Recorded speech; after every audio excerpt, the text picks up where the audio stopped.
नमस्कार. आजच्या व्हिडिओमध्ये तुमचं मनापासून एकदा सगळ्यांचं स्वागत. आणि मित्रांनो, आजचा व्हिडिओ खूप महत्त्वाचा असणार आहे. आजच्या व्हिडिओमध्ये आपण चर्चा करणार आहोत मार्च आणि एप्रिलचे या 2 महिन्याचे लाडक्या बहिणीच्या अकाउंटमध्ये पैसे वर्ग झालेले नाहीत, आपण त्याबद्दल चर्चा करणार आहोत. परंतु त्याआधी तुम्हाला मला सांगायला आवडेल की ज्यावेळेस आपली लाडकी बहीण योजना ही 2 वर्षापूर्वी चालू केली होती, त्यावेळेस महिलांच्या काही पात्रतेचे निकष वगैरे ठरवून दिलेले होते. कारण ज्यावेळेस तुम्ही अर्ज करत होता त्यावेळेस अर्ज करताना तुम्हाला काही पात्रतेच्या अटी दिलेल्या होत्या आणि त्या अटींचं पालन न केल्यामुळे तुम्हाला माहित असेल की आता 30 एप्रिल 2026च्या शेवटच्या दिवसापर्यंत तुम्हाला ई-केवायसी करण्याची डेट वगैरे दिलेली होती आणि त्या तारखेपर्यंत ज्यांनी ई-केवायसी वगैरे केलेली आहे, परंतु काही ई-केवायसी करताना काही त्याच्यामध्ये ऑप्शन चुकीचे सिलेक्ट केले गेले आहेत. तुम्हाला माहित असेल की बऱ्याचशा लोकांनी ई-केवायसी घरीच केलेली आहे किंवा मोबाईलवरून केलेली किंवा काही सायबर कॅफेमध्ये जाऊन केलेली आहे. काही सायबर कॅफेवाल्यांना कमी ज्ञान असल्यामुळे त्यांनी काही चुकीचे पर्याय सिलेक्ट केले असतील किंवा काही मोबाईलवरून त्यांच्याकडून चुकीचे पर्याय सिलेक्ट झाले असतील. असे अनेक कारणे असू शकतात. त्यामुळे जवळजवळ महाराष्ट्रातून जवळजवळ 64 ते 54 लाख महिला अपात्र ठरलेल्या आहेत आणि इथून पुढे त्या महिलांना कधीच पैसे येणार नाहीत. कारण तुम्हाला माहित असेल की शेवटची 30 तारीख होती ई-केवायसी करण्याची. कारण काही माहित असेल की ई-केवायसी आधी केली होती, पण एडिट करण्यासाठी त्यांनी ऑप्शन वगैरे दिलेले होते. परंतु आता जी 30 तारखेनंतर परत ई-केवायसी करण्यासाठी ती तारीख वाढवून देतील का नाही याची गॅरंटी नाही. कारण आतापर्यंत तुम्हाला माहित असेल की जवळजवळ 54 लाख ते 60 लाखाच्या दरम्यान ज्या महिला अपात्र ठरल्या आहेत आणि त्यांना इथून पुढे त्यांच्या अकाउंटमध्ये पैसे येणार नाहीत.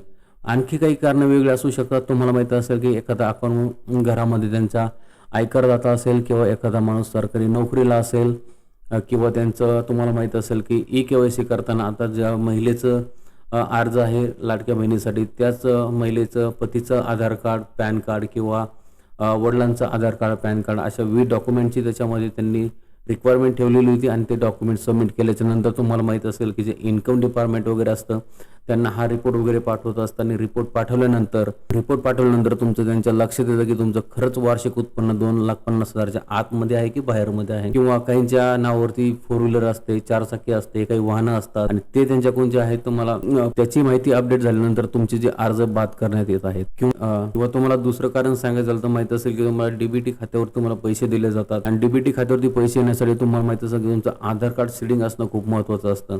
कारण अशा आणखी महिला आहेत की ज्यांनी आधार कार्ड सीडिंग झालेलं नाही, कारण त्यांचे ई-केवायसी तर पेंडिंग कदाचित असेल किंवा ई-केवायसी त्यांनी केली असेल, परंतु आधार कार्ड सीडिंग नसल्यामुळे त्यांच्या अकाउंटला पैसे वगैरे डायरेक्ट येत नाहीत.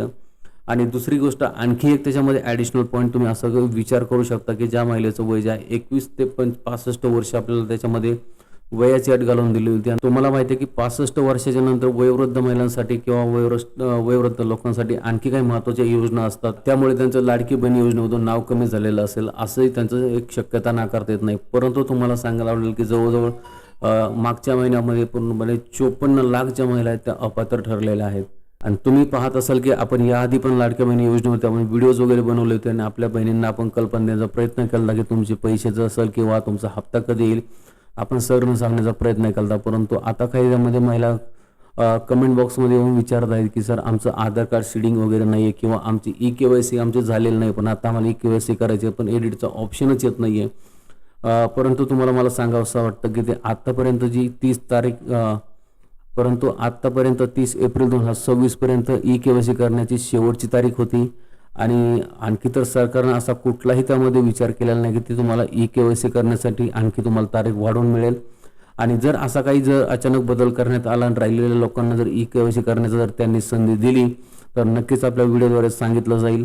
त्यासाठी तुम्ही आपल्या चॅनलला कनेक्ट राहा आणि जर तुम्ही आपल्या व्हिडिओमध्ये पहिल्यांदा आपला व्हिडिओ बघत असाल यूट्यूब चॅनलवरती तर चॅनलला लाईक आणि शेअर आणि सबस्क्राईब करायला विसरू नका. कारण तुमचं एक सबस्क्रायबर आमच्यासाठी खूप महत्त्वाचं असतं. कारण तुम्हाला माहिती आहे की आम्ही असे नवनवीन आपण शिक्षण क्षेत्र असेल किंवा आणखी बँकिंग क्षेत्र असेल किंवा आणखी कोणत्याही प्रकारचे ऑनलाईन सर्व्हिसेसची माहिती आपल्याला आपण अचूकपणे द्यायचा प्रयत्न करत असतो. आणि तुमचा सबस्क्रायबर आम्हाला तुमचा एक सबस्क्रायबर आम्हाला नवीन व्हिडिओ करण्यासाठी मोटिवेट करत असतो. म्हणून तुम्हाला एक विनंती आहे, जर तुम्ही आपल्या पहिल्या चॅनलवरती येत असाल किंवा पहिल्यांदा येत असाल किंवा ऑलरेडी सबस्क्राईब केलं असेल तर बेल आयकॉन तुम्ही प्रेस करून ठेवा. कारण आम्ही ज्यावेळेस कधी नवीन व्हिडिओ अपलोड करतो तुम्हाला त्याची नोटिफिकेशन मिळते. धन्यवाद.